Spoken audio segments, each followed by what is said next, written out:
ಕರುನಾಡು ಟೈಮ್ಸ್ನ ಪ್ರಮುಖ ಸುದ್ದಿಗಳಿಗಾಗಿ ಸ್ವಾಗತ. ಸರ್ಕಾರದ ಆದೇಶದಂತೆ ಜನಗಣತಿ ಹಾಗೂ ಮತ್ತಿತರ ಆಸ್ತಿಗಳ ಮಾಹಿತಿಗಳನ್ನು ಪಡೆಯಲು ಬರುವ ಅಧಿಕಾರಿಗಳಿಗೆ ಸಂಪೂರ್ಣ ಮಾಹಿತಿ ನೀಡಿ ಸಹಕರಿಸಬೇಕೆಂದು ಮದ್ದೂರು ವಿಧಾನಸಭಾ ಕ್ಷೇತ್ರದ ಶಾಸಕ ಉದಯ್ ಕರೆ ನೀಡಿದ್ದಾರೆ.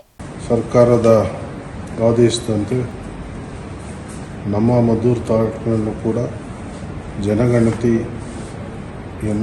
ನಮ್ಮ ಅಧಿಕಾರಿಗಳು ಪ್ರಾರಂಭವನ್ನು ಮಾಡಿದ್ದಾರೆ. ನಿಮ್ಮ ಏನು ಗ್ರಾಮಗಳಲ್ಲಿ ನಿಮ್ಮ ಮನೆ ಆಸ್ತಿಗಳು ಏನಿದೆ ಅದರ ಬಗ್ಗೆ ಒಂದು ಮಾಹಿತಿಯನ್ನು ಕೊಡಿ. ಗಂಡ ಮತ್ತು ಇಬ್ಬರು ಮಕ್ಕಳನ್ನು ಬಿಟ್ಟು ಕಟಿಂಗ್ ಶಾಪ್ ಅವನ ಜೊತೆ ಹೆಂಡತಿ ಪರಾರಿಯಾಗಿರುವ ಘಟನೆ ಬೆಂಗಳೂರಿನಲ್ಲಿ ನಡೆದಿದೆ.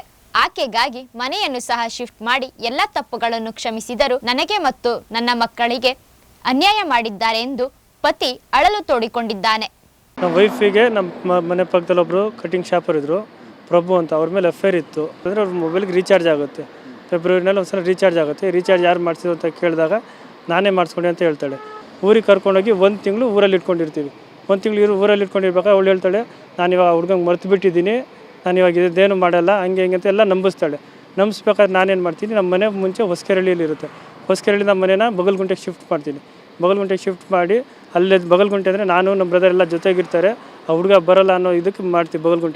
ಬಗಲ್ಗುಂಟೆಗೆ ಶಿಫ್ಟ್ ಮಾಡಿ 1 ವಾರದಲ್ಲೇ ಹುಡುಗನ ಜೊತೆ ಇನ್ನೂ ಓಡೋಗಿದ್ದಾಳೆ.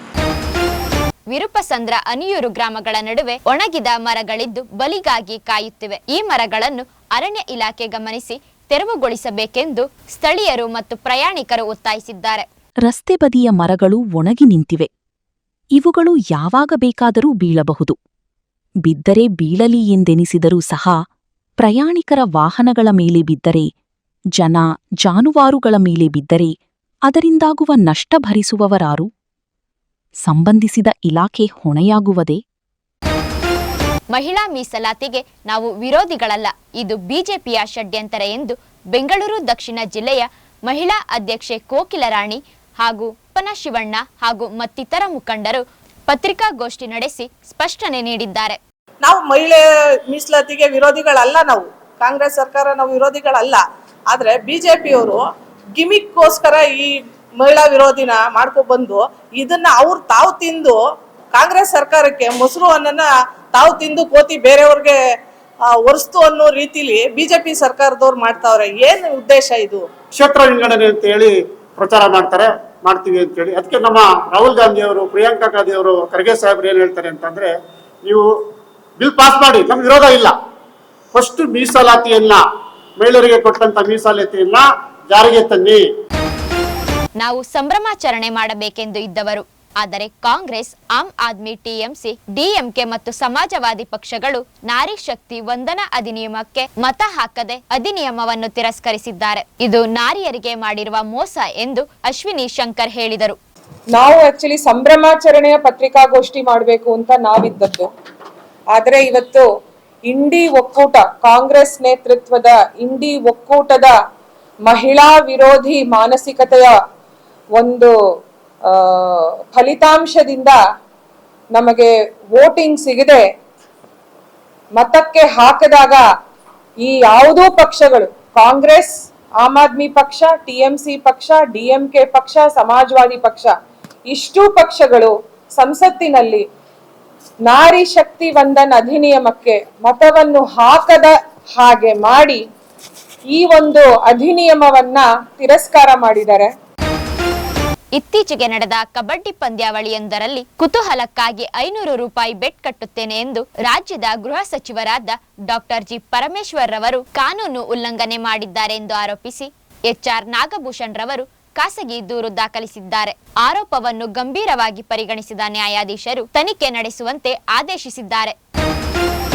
ಜೆಡಿಎಸ್ನಲ್ಲಿದ್ದ ನನ್ನನ್ನು ಕಾಂಗ್ರೆಸ್ ಪಕ್ಷಕ್ಕೆ ಕರೆದುಕೊಂಡು ಬಂದಿದ್ದೆ ಜಮೀರ್.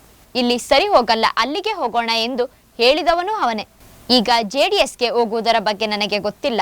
ಹಾಗೇನಾದ್ರೂ ಆದ್ರೆ ನಮ್ಮನ್ನು ಕೂಡ ಅವನೇ ಕರೆದುಕೊಂಡು ಹೋಗಬೇಕೆಂದು ಮಾಗಡಿ ವಿಧಾನಸಭಾ ಕ್ಷೇತ್ರದ ಶಾಸಕ HC ಬಾಲಕೃಷ್ಣರವರು ಹೇಳಿದ್ದಾರೆ. ಹಾಗೊಂದು ವೇಳೆ ಜಮೀರ್ ಜೆಡಿಎಸ್ ಪಕ್ಷಕ್ಕೆ ಹೋದರೆ ಬಾಲಕೃಷ್ಣ ಜೊತೆ ಮತ್ತೆಷ್ಟು ಮಂದಿ ಹೋಗ್ತಾರೆ ಎಂದು ಕಾದು ನೋಡಬೇಕಾಗಿದೆ. ಈಗ ನಮ್ಮನ್ನ ಕಾಂಗ್ರೆಸ್ ಕರ್ಕೊಂಡ್ಬಂದವನು ಅವನೇನೆ.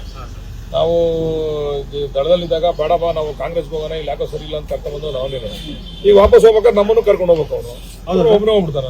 ಈಗ ಬಂದವ್ರೆಲ್ಲರೂ ಕರ್ಕೊಂಡು ಹೋಗ್ಬೇಕು, ಅವ್ನ ಜವಾಬ್ದಾರಿ ಅಲ್ವಾ. ಕರ್ಕೊಂಡ್ ಬಂದ್ರು ಅವನು ಈಗ ಕರ್ಕೊಂಡು ಹೋಗ್ಬೇಕಾದ್ರೆ ಎಲ್ಲರೂ ಮಾತಾಡಿ ನಮ್ ಜೊತೆ ಕರ್ಕೊಂಡು ಹೋಗ್ಬೇಕು ಅವ್ನ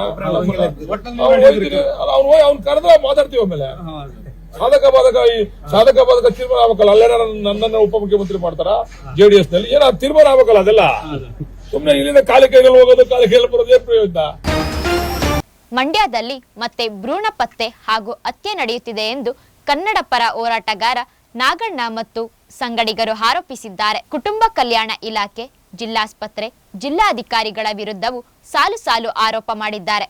ಮಂಡ್ಯದಲ್ಲಿರುವ ಡಯಾಗ್ನಾಸ್ಟಿಕ್ ಸೆಂಟರ್ಗಳಲ್ಲಿ ಭ್ರೂಣ ಪತ್ತೆ ಮತ್ತು ಹತ್ಯೆ ನಡೆಯುತ್ತಿದ್ದರೂ ಸಂಬಂಧಿಸಿದ ಇಲಾಖೆಯ ಅಧಿಕಾರಿಗಳು ಕಣ್ಮುಚ್ಚಿ ಕುಳಿತಿದ್ದಾರೆ ಎಂದು ಆರೋಪ ಮಾಡಿದ್ದಾರೆ. ಏನು ಮಂಡ್ಯ ಜಿಲ್ಲೆಯಲ್ಲಿ ರೋಗ ಪರೀಕ್ಷೆ ಪ್ರಯೋಗಾಲಯಗಳು ಅಂದರೆ ಡಯಾಗ್ನೋಸಿಸ್ ಸೆಂಟರ್ಗಳಲ್ಲಿ ಅಕ್ರಮವಾಗಿ ಭ್ರೂಣ ಪತ್ತೆ ಮಾಡ್ತಕ್ಕಂಥದ್ದು ಈಗ ಬಹಳಷ್ಟು ಸುದ್ದಿಗಳು ಈಗಾಗಲೇ ಆಲೆಮನೆಗಳಾಗಿದ್ದ ಘಟನೆಗಳು ಪ್ರಕರಣ ವರದಿಯಾಗಿತ್ತು. ಈಗ ಲೋಕಾಯುಕ್ತ ಸ್ವಯಂ ಪ್ರೇರಿತವಾಗಿ ದಾಳಿಯನ್ನು ಮಾಡಿ, ಏಕಕಾಲಕ್ಕೆ ದಾಳಿಯನ್ನು ಮಾಡಿ ಅಲ್ಲಿ ನಡೀತಿರ್ತಕ್ಕಂಥ ಏನು ಭ್ರೂಣ ಪರೀಕ್ಷೆ ಇದ್ದು ಅದನ್ನು ಬಯಲಿಗೆಳೆದಿದೆ. ನಮಗೆ ಮುಖ್ಯವಾದ ಪ್ರಶ್ನೆ ಇರ್ತಕ್ಕಂಥದ್ದು, ಇವತ್ತು ಆರೋಗ್ಯ ಮತ್ತು ಕುಟುಂಬ ಕಲ್ಯಾಣ ಇಲಾಖೆಯಲ್ಲಿ ಬಾಲಿಕಾ ಅಂತೇಳಿ ಒಂದು ತಂತ್ರಾಂಶ ಇದೆ. ಈ ಬಾಲಿಕಾ ತಂತ್ರಾಂಶ ಏನು ಕೆಲಸ ಮಾಡುತ್ತೆ ಅಂತ ಹೇಳಿದ್ರೆ, ಮಂಡ್ಯ ಜಿಲ್ಲೆಯ ಯಾವುದೇ ಒಂದು ಲ್ಯಾಬ್ರೇಟರಿನಲ್ಲಿ ಈ ರೀತಿಯ ಒಂದು ಡಯಾಗ್ನೋಸಿಸ್ ನಡೆದಾಗ ಅದರ ಸಂಪೂರ್ಣ ಮಾಹಿತಿನ ಅದ್ರಲ್ಲಿ ಅಪ್ಲೋಡ್ ಮಾಡಬೇಕು. ಬಿಜೆಪಿ ಮತ್ತು NDA ಪಕ್ಷ ಮಹಿಳೆಯರಿಗೆ ಪ್ರಾತಿನಿಧ್ಯ ಕೊಟ್ಕೊಂಡೇ ಬಂದಿದೆ. ನಮ್ಮ ಮೊದಲನೇ ಪ್ರಜೆನೇ ಇವತ್ತು ಮಹಿಳೆ. ನಮ್ಮ ಭಾರತ ದೇಶದ ರಾಷ್ಟ್ರಪತಿಗಳ ಗೌರವಾನ್ವಿತ ದ್ರೌಪದಿ ಮುರ್ಮು ಅವರೇ ಮಹಿಳೆಯರಾಗಿದ್ದಾರೆ. First citizen of the country herself is a women.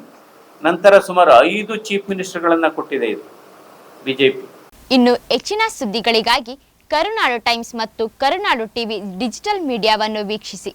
ನಮಸ್ಕಾರ.